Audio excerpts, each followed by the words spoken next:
Hello, it's Bailey and welcome back to my channel for round 3, episode 2 of Jokes on Me, which is my TBR game. As always, I did already do my card flips and I'm here now to tell you what I've chosen, so let's go ahead and jump into those card flips. Okay, round 3, episode 2. I did start up here on this readathon space, so I don't have too far to go. My game piece of choice today is an M&M. It is red. So I'm trying to get back just to here. I potentially could finish. Let's see. 9. 1, 2, 3, 4, 5, 6, 7, 8, 9. Finish a series. And then a king, I get to buy a book. And then a 6, I split 3 and 3. So I'm gonna go 1, 2, 3, new release, which means I am gonna finish this round, but I'm gonna get new release and then 1, 2, 3, first on Goodreads. And then I finished another round in just 2 episodes. I know that last card flip, I got a 7, which lets me jump all the way across the board, but this is definitely the fastest round yet. And so silly goofy with this just being the 2nd episode, but I am finishing round 3, as you saw. I am a little bit sad that I still have yet to get a joker, like to throw off the game, like the whole point of the game, in 3 rounds, but I don't want to jinx myself because next round will probably be like the longest thing ever, right? But let me go ahead and show you what I'll be reading for this episode. Okay, so the first thing I landed on was finish a series, and I'm wondering if you're wondering if I'm gonna do it. And I'm gonna do it. I'm gonna read Kingdom of Ash by Sarah J Maas and finally finish my reread of this series. So while I'm putting a chunky book on my TBR for this, it's time. And so then I landed on new release, and I'm working in a book that I have already read, and I read The Spite House by Johnny Compton. And this book just came out in February, and I read it because Kayla from Books and Lala had picked it for her Literally Dead book club. I thought it was a solid like horror considering this is his debut.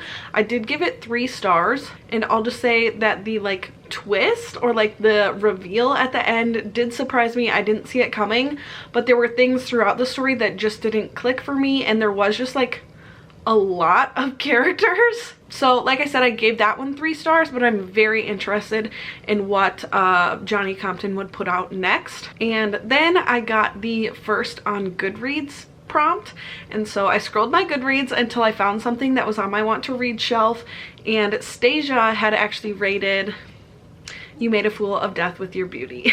I bought this last year because when I was doing 5-star picks my TBR and got Rylan, she gave it 5 stars, but she read it as an ARC, so I couldn't actually get my hands on it. So I pre-ordered it for that episode as kind of, you know, fixing that I couldn't read it. But I did see that Stasia only gave it 3 stars, so I'm very intrigued. A lot of my friends have rated this highly, so not sure why Stasia only gave it 3, but I'm very excited to finally get to this one. And finally, I have something so fun for my My Choice book. Well, I do still have a couple books that I'm trying to work in that I read that I wasn't allowed to. I am actually going to read a My Choice book for this episode because I always play along with Ruby's TBR game, her Tic Tac TBR, and she got a Connor pick this month. And so at first, I was like, ooh, can I swap that and just do a Chris pick? And then I was like, wait, will Connor pick me a book? And Ruby said that they would, and so Connor picked me The Lager Queen of Minnesota.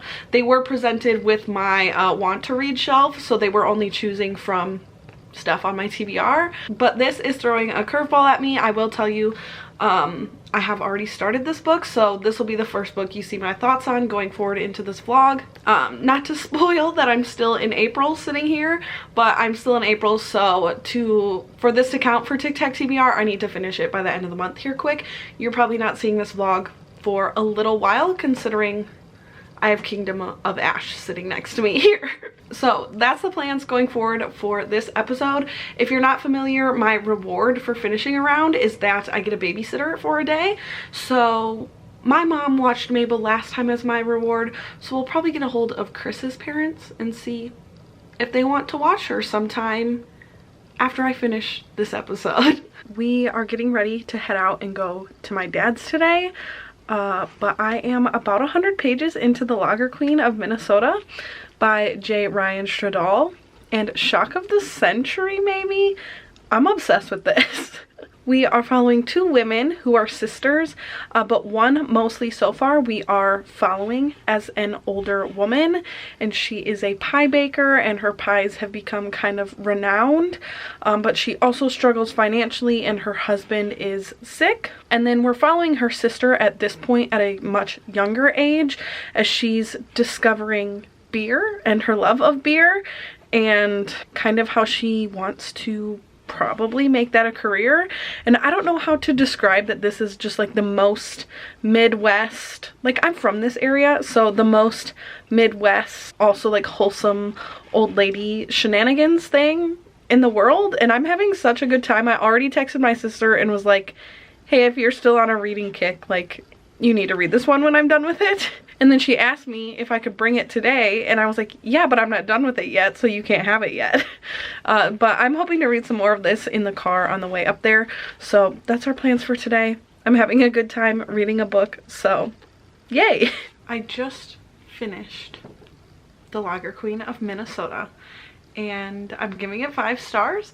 And this is my first 5-star in quite a while. Like a good couple months. I'm not sure that this would work as perfectly for like other people as it did for me. I think it being set like where I'm from just gave it that extra little charm. But overall, this is a story about family and following your dreams and kind of coming from nothing, and then also like at the end of your life, like who do you have, what do you have? And so yeah, I just really ended up loving it. I do think that my sister would really end up liking this as well, so I definitely am going to hand this off to her. But yeah, it is the last day of April, so I did finish this in April. I don't think I'm gonna start anything else today.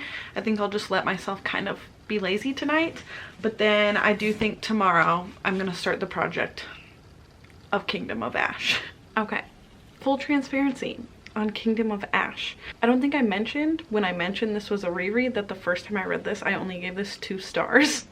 But when I read it the first time, it had been a while since I read the previous installments. I didn't do a reread first, and so I kind of thought my disconnect may have been because I had taken such a break, but now I'm not thinking that. I'm a little bit less than 40% of the way through. I have been reading it as an ebook, not reading this chunky copy, but I'm about, you know, this far through, and I feel like just now we're getting some like movement forward. For the majority of the beginning of this book, it was really just all of this huge cast of characters now kind of coming back towards each other and reintroducing everybody to the story, because the last installment is a book that follows just Kale and the people surrounding him. So we haven't seen some of these characters in a book or so. Like, time hasn't passed, but we spent a whole book away from them. Also, in general in this series, we rotate through perspectives so much, and as there begins to be more and more people, there's more people to rotate through, and I'm feeling like we're not spending enough time with any certain characters, and also like all of the characters feel the same. So I'm having a little bit of a tough time. I am going to finish this book. I won't DNF it, but I'm not doubting my initial rating and feelings on this book from when I read it the first time now at this point. So yeah, I'm almost a week in. I do think that I'm going to in this coming week take a little break, hopefully just in the beginning of the week, to read another book, but this is the only thing I've been reading for a week. It is 6:50 p.m. and at 7 o'clock tonight I'm going to start a 12 in 24 challenge, meaning I want to read for 12 hours in the next 24 hours. I am coming off of a week of my daughter being sick all week, and so I'm really just crossing my fingers that she is okay, because Chris has agreed to watch her all weekend. This is, you're probably seeing this way in the future, but this is Mother's Day weekend, and so as my Mother's Day gift. He was gonna watch her all weekend, so I'm hoping that tonight into tomorrow can be my reading challenge day, and then Sunday as actual Mother's Day I can just relax and do as I wish. Tomorrow I am doing sprints from 8 a.m. I wanted to try to go to at least 4 p.m. so hopefully from 8 a.m. to 4 p.m. so most of tomorrow is going to be reading sprints, but right now I'm ready to sit down and get into it. I will tell you right away, right now I am going to start by getting in the bath and reading before bed.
Okay, I'm not doing that good so far because I would have just reached the 12-hour mark. It is 7 a.m.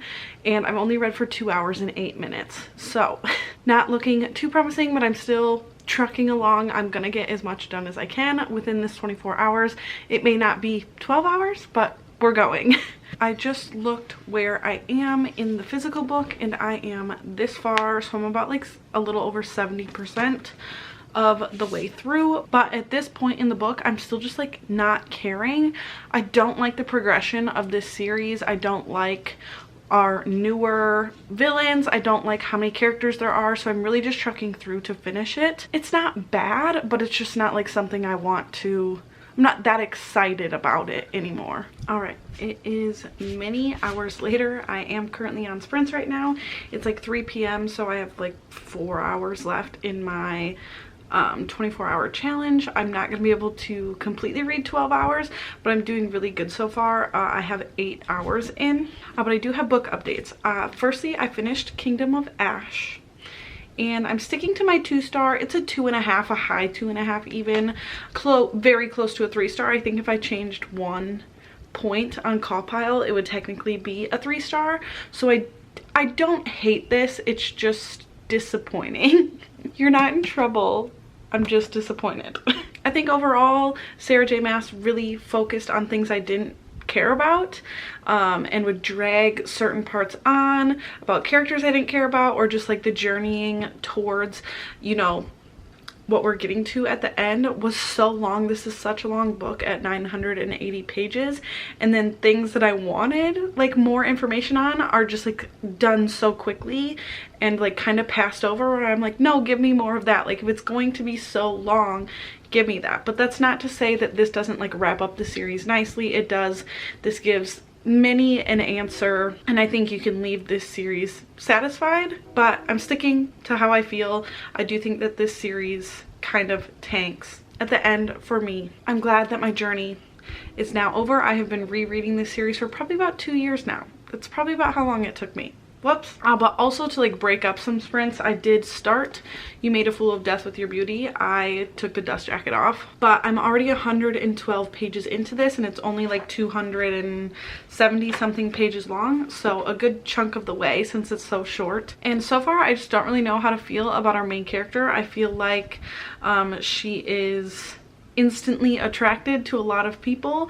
We're introduced to Minnie, a love interest, like kind of sequentially, and so I'm not sure who she's ending up with. I have a hint at this point that it's going to be maybe Taboo based on who she's interested in now, but we've jumped from a couple guys already. This is definitely giving me, in comparison, vibes to 7 Days in June by Tia Williams. I think that both of these books kind of present by the cover and the way people talk about them that they're a little bit more literary than they are when they're really just like fun, modern romances. But intrigued to see how this goes. Like I said, it's easy, quick, fun so far. It's gonna be a good palate cleanser for me here. Wow, this looks really good. I sleep here. But I'm here for my final thoughts on You Made a Fool of Death with Your Beauty by Akwaeke Emezi. I ended up really liking this one. There was a point in this book that I was like, is this gonna be Fade to Black? And it wasn't Fade to Black. I would say it's slow burn, but I was kind of laughing to Ruby from Ruby Red because she read and loved this book, that I was like, I don't really know how you can say a 280 page book with 3 consecutive love interests is slow burn, because it's short and then you do follow like 3 relationships. But yeah, it kind of was. Overall, I think this was an extremely well written book about love and loss and grief, and kind of just about like finding your person with a little splash of taboo. So it was a good fun time. I do think this was the last book that I am reading for this vlog, so I'll check in tomorrow in a better state and wrap up this episode. I'm not sure I said, but I gave this 4.5 stars. Okay, time to wrap up this episode, this round, so let's get to it. I have yet to mention the book that I hauled, because I did earn hauling a book during this episode, and I did buy Now Is Not the Time to Panic by Kevin Wilson for the Shelf This Book Club this month. Ruby and I just did the live show of this today, so this video is getting posted tomorrow, so I will link our discussion down below. But I did purchase this book, and then overall this episode I feel very happy with. I feel like I accomplished many great things with high ratings. Some things I was very intimidated by and wasn't sure why I owned, and then a very high rating, as well as, even though I didn't rate it as high, a very thick, chunky accomplishment. So that's a very successful episode in my eyes. I do have my stats here for this round. So for round 3, I ended up reading a total of 7 books, 3 of which came off of my physical TBR. I bought 1 book, I unhauled 1 book. This only took me 2 episodes. I spent a total of 44 days on this round, and my exiting physical TBR is at 101 books. It hurts so bad. I don't know why I can't seem to break that 100 number, but each episode we're getting closer. So that's it for me this round. I do know that Chris's parents are taking Mabel as my babysitter reward next weekend, so I've got that lined up, and onward we go into round 4. I may have a little bit of a slow start. I do think I'm going to read some book club books first, and then I will be jumping into Wonderthon. So hold your breath for a minute before you see the first episode of round 4. But thank you so much for spending some time with me today, and I will see you again very soon.